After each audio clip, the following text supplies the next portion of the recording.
Vinod Shah is my name. I am professional by spiritual healer.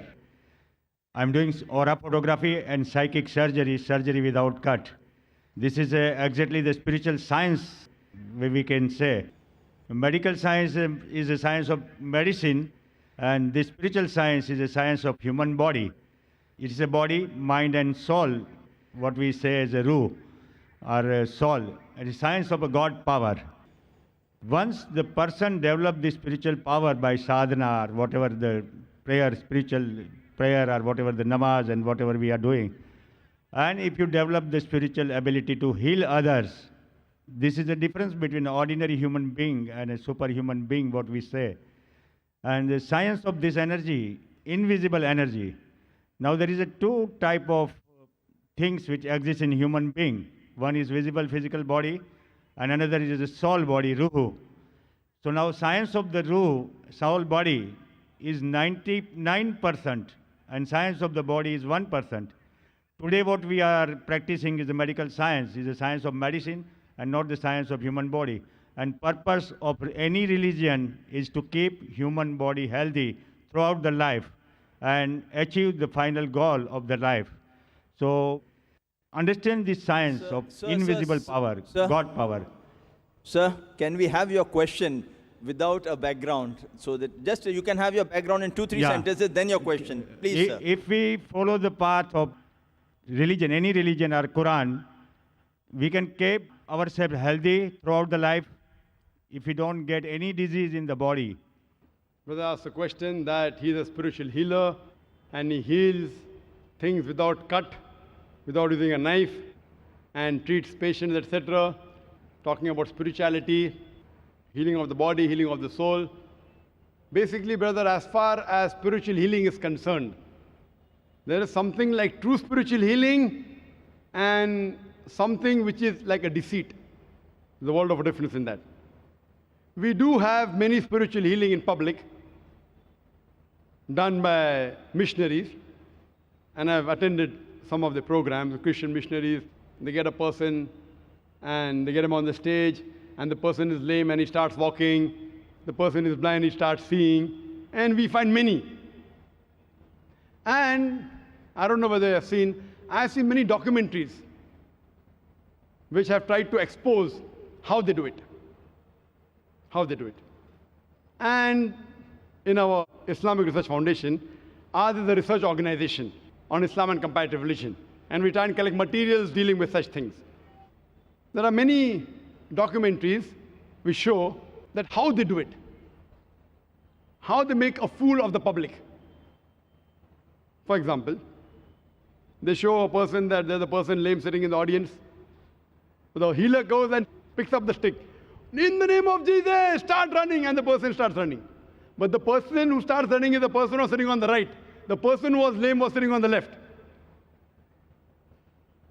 So what we realize that all these are pre-planned. Either the pre-planned. What I tell them, that really if you are a spiritual healer, you come to the hospital, I'm a medical doctor.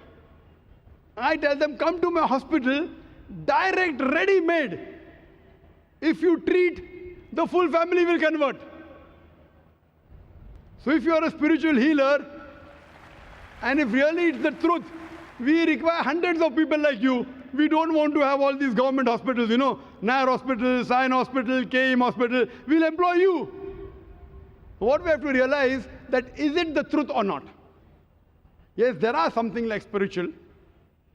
Like for example, the Quran says that the verses of the Quran can be used for healing. But what you have to realize, in Islam, the person to heal is Huwa Shafi. It is he who heals. If anyone says, I heal, it is nonsense. It is Almighty God who heals, whether through a doctor, but doing this surgery without knife.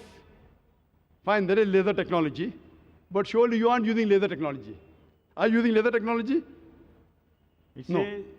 Are you using? So what I'm trying to say, that the spiritual thing you're talking about, Yes. I being a medical doctor, coming from medical background, if it was true, we would have learned in medical first year that there is this method. So we would prefer having more such people than spending 5.5 years there. So what I'm trying to say, that most of these things what people talk about spiritual healing, it is more of a big fast. It is trying to make fast buck, fast money. But there's Almighty God, mashallah. There are verses of the Quran which can get peace for you in your mind, which can treat you.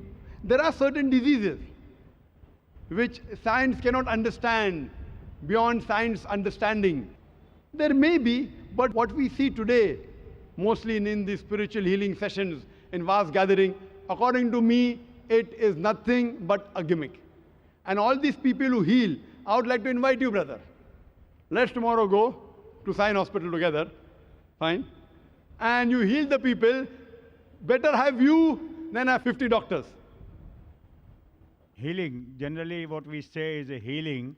Healing is not for the curing the disease what occurred in the body, but if you treat your mind and soul body, you will never get the disease throughout the life. So preventive care, what we do day-to-day prayer and namaz and whatever we do it properly, we will never get a health problem. And if you understand the science behind it, it is a science of God power and how to use God power in our day-to-day life, what is relation of God power with human body.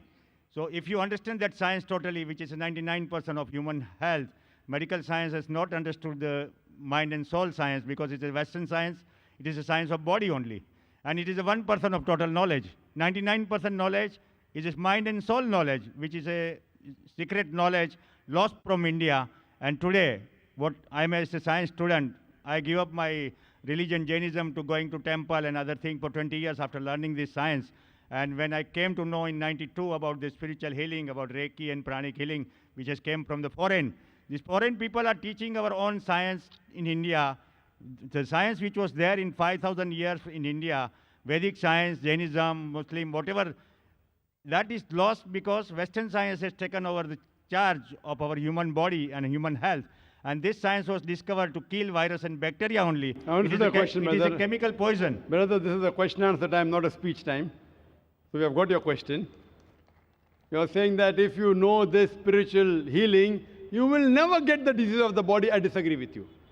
Yes, if you do practice, there may be on certain occasions where there are less chances that you may acquire diseases. But if you say that you will never get diseases, I disagree with you. I disagree with you. What you have to realize that I do know that there are certain, for example, you spoke about namaz. I can give a talk on the scientific benefits of salah. I can give a talk of 1 hour on the scientific benefits of salah. For example, the best part of salah is the sujood. Now when you do sujood, you put the highest part of your body, the forehead, on the lowest part of the ground. And when we do that, what we find that there is more supply of the blood going to the brain. That makes a healthy brain. There are less chances of having chilblains. That is the disease of the skin of the face. When you're doing sujood, there is drainage of the bronchial tree. So less chances of having bronchiectasis. Now when we breathe normally, 1/3 of the air in the lung remains. It's called as residual air. When you breathe in the sujood, the abdominal viscera, they press against the diaphragm. And the diaphragm, it exhales out the residual air. So you breathe in more fresh air. So because you breathe in more fresh air, there's less residual air, the chances your lung will be healthy is far superior. Less chances of having lung diseases. Furthermore, there's more increased venous return of the abdominal viscera. There's less chances of having piles. When you get up from the position of sajda, when you stand up, there is more stress on the calf muscles. And the calf muscles, according to medical science, they are known as peripheral heart. It pumps the blood to the lower part of the body. I can go on and on giving references. How does salah benefit? But we Muslims, we don't pray salah for all these benefits. We pray because we thank Allah subhanahu wa ta'ala. These medical benefits are side dishes, dessert. Our main dish, biryani, is because we thank Allah and we worship Him. These medical benefits may inspire a non-Muslim. He may come closer to Islam. It will keep you healthy. But mainly, it is to thank Allah subhanahu wa ta'ala. Because we worship Him. It is not because we want to exercise. These are extra benefits, side dishes. But even I've read about other religions, about Vedic and all. Some, I do agree, do have some benefits. But to say that if you do this, you will never get any disease, I disagree with it. And it has not been proven by science at all. And as for the non-Muslims, if they would like to ask any questions, even outside the topic, if he or she is a non-Muslim, you're most welcome to ask questions even outside the topic. Hope that answers your question.